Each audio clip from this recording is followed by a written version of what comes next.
नमस्कार विद्यार्थी मित्र हो. आज आपण BA द्वितीय वर्ष चतुर्थ सत्रातील भूगोल विषयाच्या अनुषंगाने असणारा आपला पेपर हवामानशास्त्र या हवामानशास्त्र नावाच्या पेपरचा या ठिकाणी आपण अभ्यास करतो. मित्र हो, आपण BA द्वितीय वर्ष चतुर्थ सत्रातील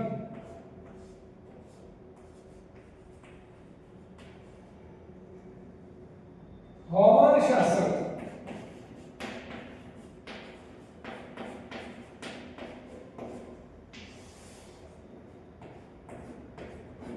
यातील आर्द्रता,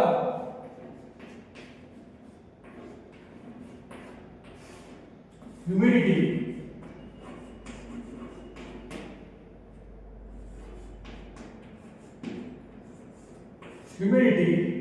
या पेपरचा अभ्यास करतात.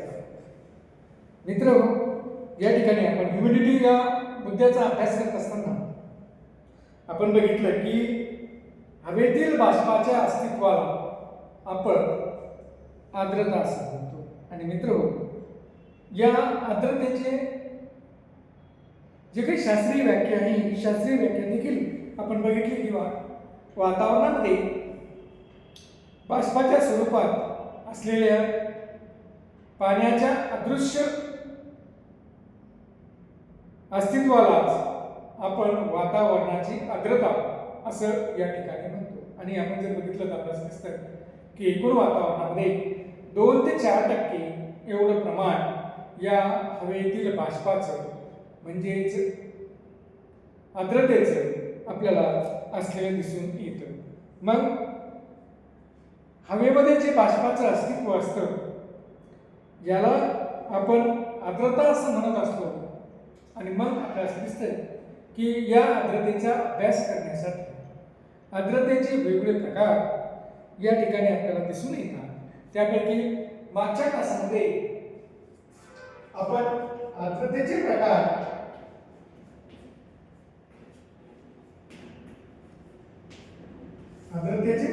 बघत असताना पहिला प्रकार बघितला तो म्हणजे निरपेक्ष आर्द्रता.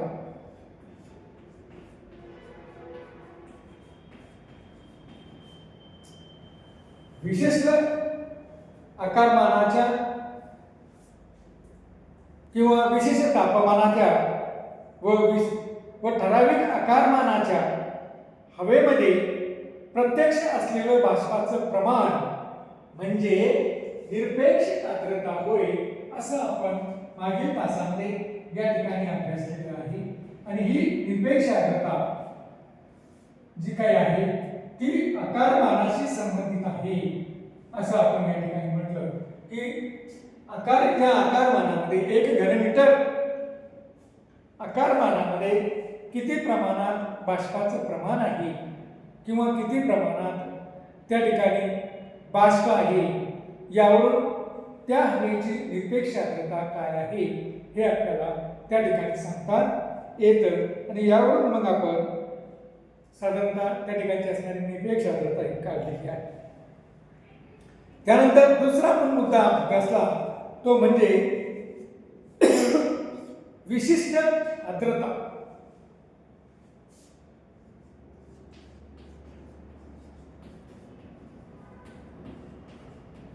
विशिष्ट आर्द्रता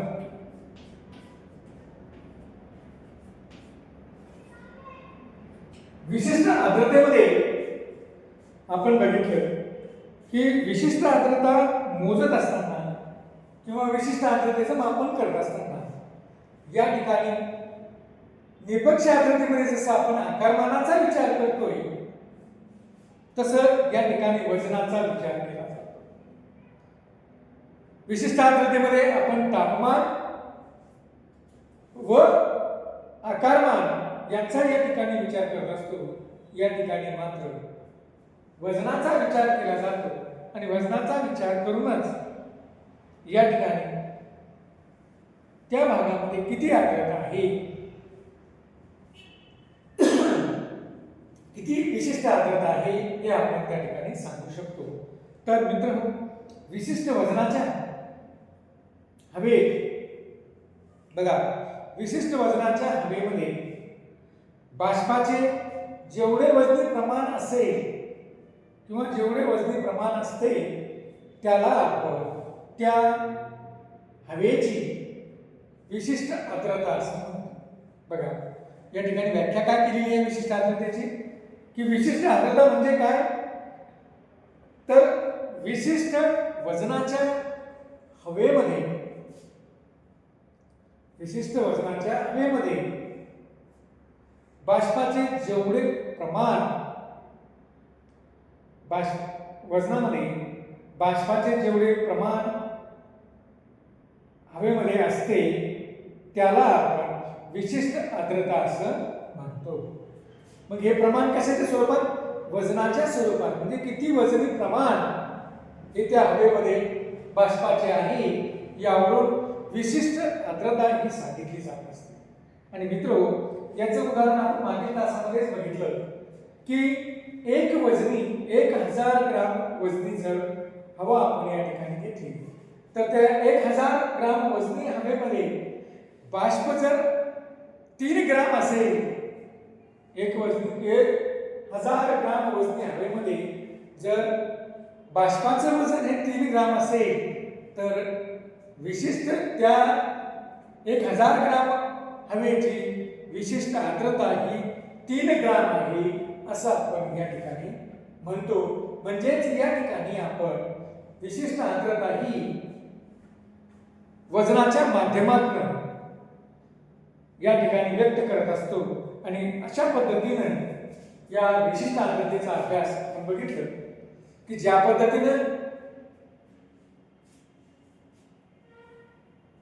तापमानामध्ये फरक पडला तर आकारमान कमी जास्त होतं, किंवा तापमानामध्ये फरक पडला तर निरपेक्ष आर्द्रतेमध्ये बदल झालेला आपल्याला दिसून येतो. मात्र तसं या विशिष्ट आर्द्रतेच्या अनुषंगाने होत नाही. जर विशिष्ट आर्द्रतायुक्त असणारी 1000 ग्राम वजनी हवा जर वर गेली तर ती प्रसरण पावेल, मात्र त्यातील विशिष्ट आर्द्रता जी काही आहे ती 3 ग्राम, तर ती 3च ग्राम त्या ठिकाणी राहील. आकारमान जरी वाढला त्याचा, मात्र वजन हे 1000 ग्राम असेल, आकारमान तिचं वर गेल्यानंतर ती प्रसरण पाहू शकते, तिचा आकारमान वाढू शकतो, मात्र त्यातील विशिष्ट आर्द्रता कमी जास्त होत नाही. तसंच जर 1000 ग्राम वजनी हवा आहे आणि 1000 ग्राम वजनी हवेमध्ये 3 ग्राम बाष्पाचं प्रमाण आहे, ही हवा जर खाली आहे तर काय होणार आहे, खाली आल्यामुळं त्या ठिकाणी आपल्याला असं दिसेल की हवेचा दाब त्यावर पडेल आणि मग ती हवा आकुंचन पावण्याचा प्रयत्न करेल. हवा जरी आकुंचन पावली तर तिचा आकारमान कमी होईल, मात्र त्या ठिकाणी असणाऱ्या हवेतील विशिष्ट आर्द्रतेमध्ये आपल्याला फरक जाणवणार नाही. म्हणजे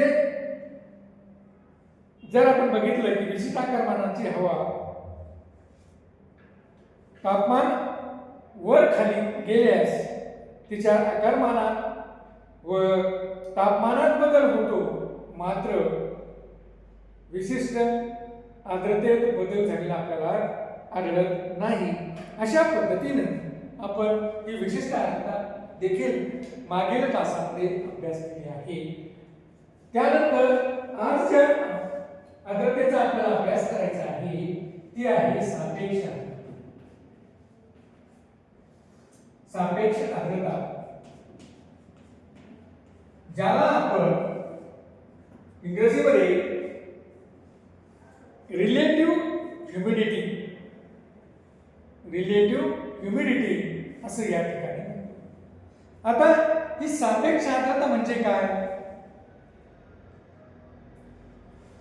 तर या ठिकाणी आपण त्याची व्याख्या बघूया. हवेची निरपेक्ष आर्द्रता, हवेची निरपेक्ष आर्द्रता, बघा हवेची निरपेक्ष आर्द्रता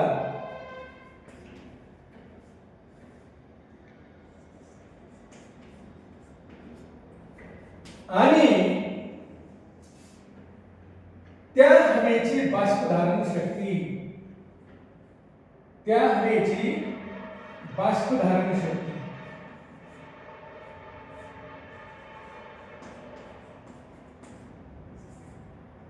त्या हवेची बाष्पधारण शक्ती याचे असलेले गुणोत्तर, बघा या ठिकाणी आपण गुणोत्तराच्या स्वरूपामध्ये मांडले, याचं असणारं गुणोत्तर म्हणजे सापेक्ष आर्द्रता होय. बघा आता या ठिकाणी आपल्याला सापेक्ष आर्द्रता काय असते हे बघायचं आहे. सापेक्ष आर्द्रता म्हणजे काय की हवेतील निरपेक्ष आर्द्रता. हवेतील निरपेक्ष आर्द्रता म्हणजे काय हो? हवेमध्ये प्रत्यक्ष एका विशिष्ट तापमानाच्या हवेमध्ये प्रत्यक्ष असणारं एका विशिष्ट तापमानाच्या एका विशिष्ट आकारमानाच्या हवेमध्ये प्रत्यक्ष असणारं बाष्पाचं प्रमाण, ही झाली त्या ठिकाणची निरपेक्ष आर्द्रता. व त्या हवेची बाष्पधारण शक्ती. आता प्रत्येक तापमानाला त्या हवेची बाष्पधारण शक्ती ही बदलत असते. जसं 0° सेंटीग्रेड जर तापमान असेल तर 0° सेंटीग्रेड तापमानाला हवेची बाष्पधारण शक्ती ही 5 ग्राम एवढी असते. 1 घनमीटर हवेची बाष्पधारण शक्ती ही किती असते? 5 ग्राम एवढी असते. म्हणजे 0° सेंटीग्रेड तापमान असेल तर त्या हवेची बाष्पधारण शक्ती ही 5 ग्राम असते. जर तापमान जर 5° असेल तर 1 घनमीटर हवेतील 1 घनमीटर आकारमानाच्या हवेचं तापमान जर 5° असेल तर त्या हवेची बाष्पधारण शक्ती ही 7.4 ग्राम एवढी असते. म्हणजे या ठिकाणी त्या हवेची बाष्पधारण शक्ती किती आहे? एका विशिष्ट तापमानाच्या हवेची बाष्पधारण शक्ती किती आहे, ही शक्ती आणि त्या हवेमध्ये असणारी निरपेक्ष आर्द्रता यांचं असणारं गुणोत्तर, या गुणोत्तरास आपण सापेक्ष आर्द्रता असं म्हणतो. मग या ठिकाणी आपण परत एकदा व्याख्या करूया की विशिष्ट आकारमानाच्या व तापमानाच्या हवेतील बाष्पाचे प्रत्यक्ष प्रमाण म्हणजेच काय? निरपेक्ष आर्द्रता.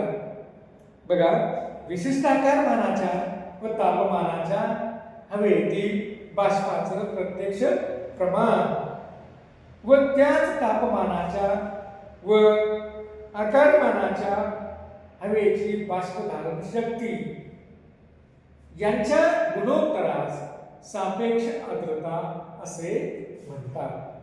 म्हणजेच या ठिकाणी सापेक्ष आर्द्रता ही निरपेक्ष आर्द्रता आणि त्या हवेची असणारी बाष्पधारण शक्ती यांच्या असणाऱ्या गुणोत्तरावरून काढली जाते. आणि सापेक्ष आर्द्रता ही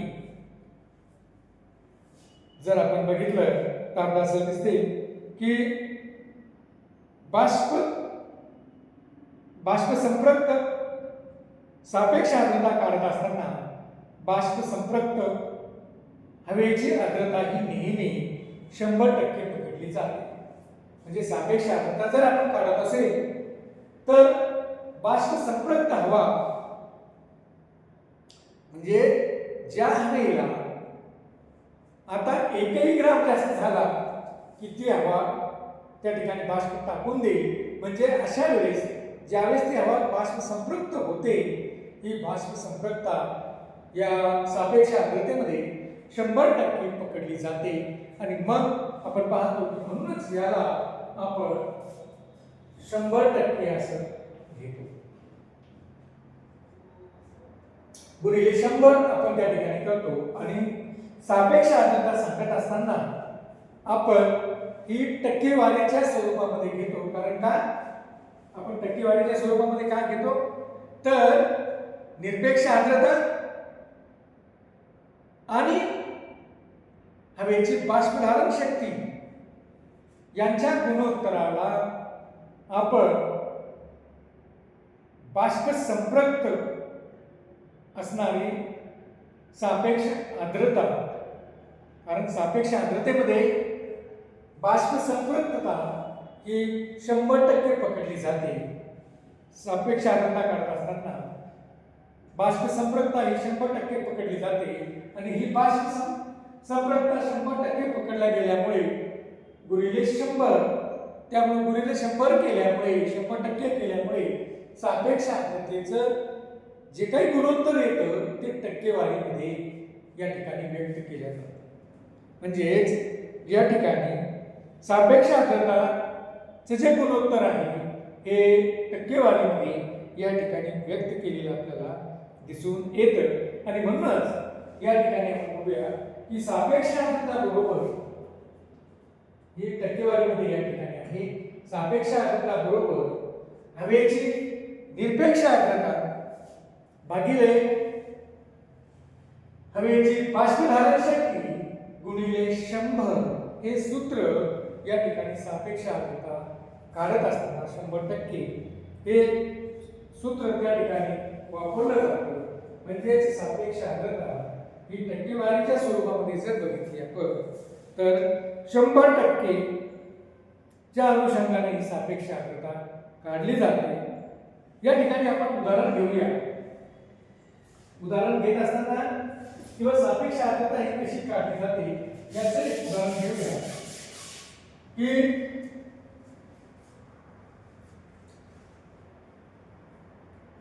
30°C तापमान असणाऱ्या एका घनमीटर हवेची निरपेक्ष आर्द्रता 30 सेंटीग्रेड तापमान आहे आणि 30 सेंटीग्रेड तापमान असलेल्या हवेची बाष्प धारण शक्ती किंवा आपण असं म्हणूया की निरपेक्ष आर्द्रता ही 19.5 आहे. बघा 19.5 ही त्या हवेची निरपेक्ष आर्द्रता आहे. म्हणजे त्या हवेमध्ये 19.5 एवढं बाष्प त्या हवेमध्ये आहे. त्या हवेची बाष्पधारण शक्ती ही जी काही आहे ती आहे 26.5. 26.5 ही तिची बाष्पधारण शक्ती आहे. म्हणजे ती हवा अधिक 26.5 30° असणाऱ्या हवा 30° असणारी ही जी काही हवा आहे ही अधिकाधिक प्रमाणामध्ये त्या हवेमध्ये 26.5 इतकं बाष्प त्या ठिकाणी स्वतःमध्ये सामावून घेऊ शकते.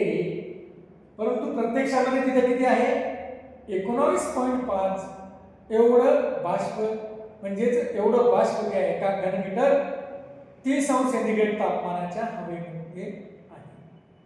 30° सेंटीग्रेड तापमानाचे असणारे एक घनमीटर हवेमध्ये प्रत्यक्ष बाष्प आहे 19.5 आणि ती हवा 26.5 एवढं बाष्प स्वतःमध्ये सामावून घेऊ शकते. ही आहे तिची बाष्पधारण शक्ती.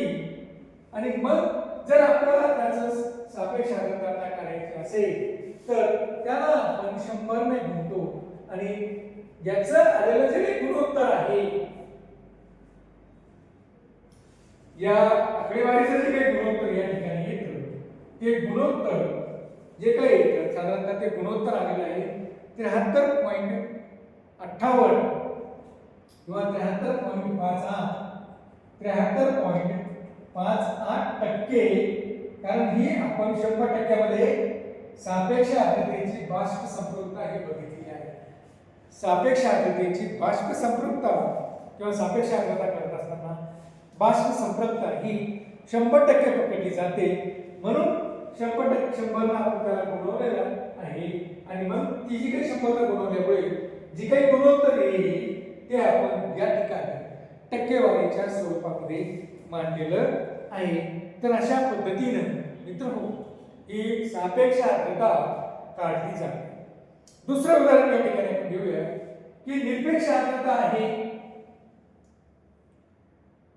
25 आणि त्या हवेची बाष्पधारण क्षमता आहे 37.5 गुणिले 100% जर केलं तर सापेक्ष आर्द्रता ही त्या ठिकाणी 66.66% एवढी सापेक्ष आर्द्रता त्या हवेची आलेली आपल्याला दिसून येते।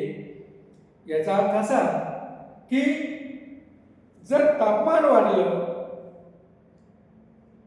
तरी देखील हवेची सापेक्ष आर्द्रता ही कमी अधिक त्या ठिकाणी होते। तापमान कमी झालं तर सापेक्ष आर्द्रता वाढते, तापमान वाढलं तर त्या हवेची सापेक्ष आर्द्रता ही कमी झालेली आपल्याला दिसून येते। ज्यावेळी हवेची सापेक्ष आर्द्रता 100% असते त्यावेळेस ती हवा दमट असते। ज्यावेळेस हवेची सापेक्ष आर्द्रता 100% असते त्यावेळेस ती हवा दमट असते। तर अशा पद्धतीने मित्रहो आपण सापेक्ष आर्द्रतेच्या संदर्भामध्ये या ठिकाणी आजच्या तासामध्ये बघितलेलं आहे। धन्यवाद।